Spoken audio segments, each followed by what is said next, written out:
I now stepped through the low window into the brilliantly lighted room, stepping as I did so from my single bright moment of hope to my blackest convulsion of despair and realization.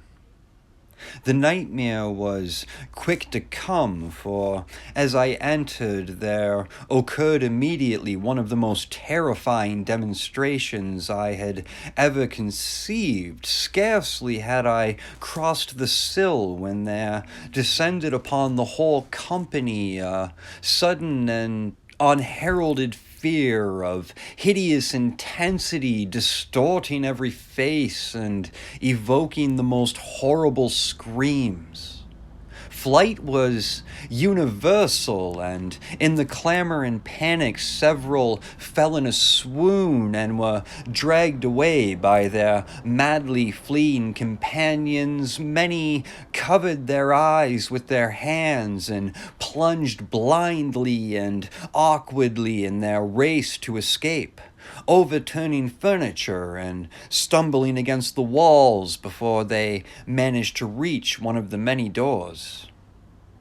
The cries were shocking, and as I stood in the brilliant apartment alone and dazed, listening to their vanishing echoes, I trembled at the thought of what might be lurking near me unseen.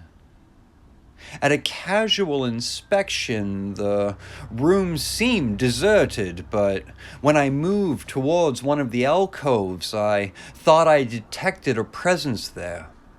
A hint of motion beyond the golden arched doorway leading to another and somewhat similar room. As I approached the arch, I began to perceive the presence more clearly, and then with the first and last sound I ever uttered, I held in full vividness the inconceivable monstrosity which had by its simple appearance changed a merry company to a herd of delirious fugitives. I cannot even hint what it was like, for it was a compound of all that is unclean and detestable. It was a ghoulish shade of decay and desolation, the awful bearing of that which the merciful earth should always hide. God knows it was not of this world, or no longer of this world, yet to my horror I saw in its eaten away and bone-revealing outlines an abhorrent travesty of the human shape, and in its moldy, disintegrating apparel an unspeakable quality that chilled me even more. I was almost paralyzed, but not too much so to make a feeble effort toward flight, a backward stumble which failed to break the spell in which the nameless monster held me. My eyes, bewitched by the glassy orbs which stared loathsomely into them, refused to close, though they were mercifully blurred and showed the terrible object but indistinctly after the first shock.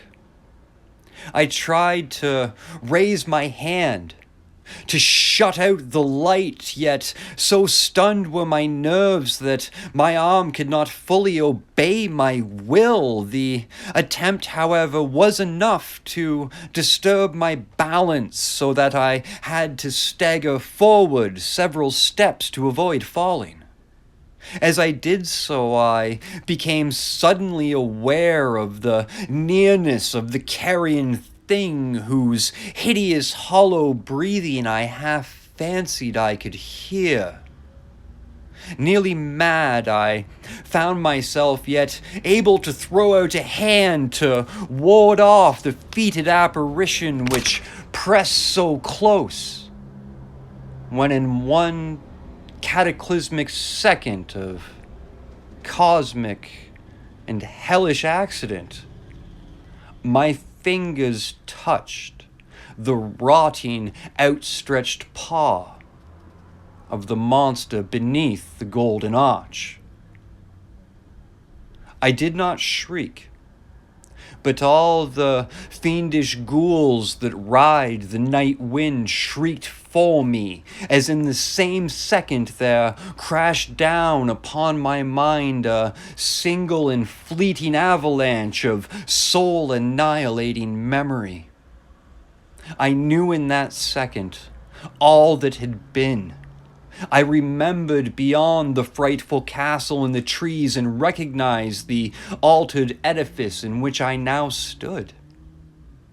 I recognized, most terrible of all, the unholy abomination that stood leering before me as I withdrew my sullied fingers from its own. But in the cosmos there is balm as well as bitterness, and that balm is Nepenthe. In the supreme horror of that second, I forgot what had horrified me, and the burst of black memory vanished in a chaos of echoing images. In a dream, I fled from the haunted and accursed pile and ran swiftly and silently in the moonlight. When I returned to the churchyard place of marble and went down the steps, I found the stone trap door immovable. But I was not sorry, for I had hated the antique castle in the trees. Now I ride with the mocking and friendly ghouls of the night wind, and play by day amongst the catacombs of Nephrin Ka and the sealed and unknown valley of Hadarth by the Nile. I know that light is not for me save that of the moon over the rock tombs of Neb, nor any gaiety save the unnamed feast of Nitocris beneath the Great Pyramid. Yet in my new wildness and freedom I almost welcome the bitterness of alienage. For although Nepenthe has calmed me, I know always that I am an outsider, a stranger in this century and among those who are still men.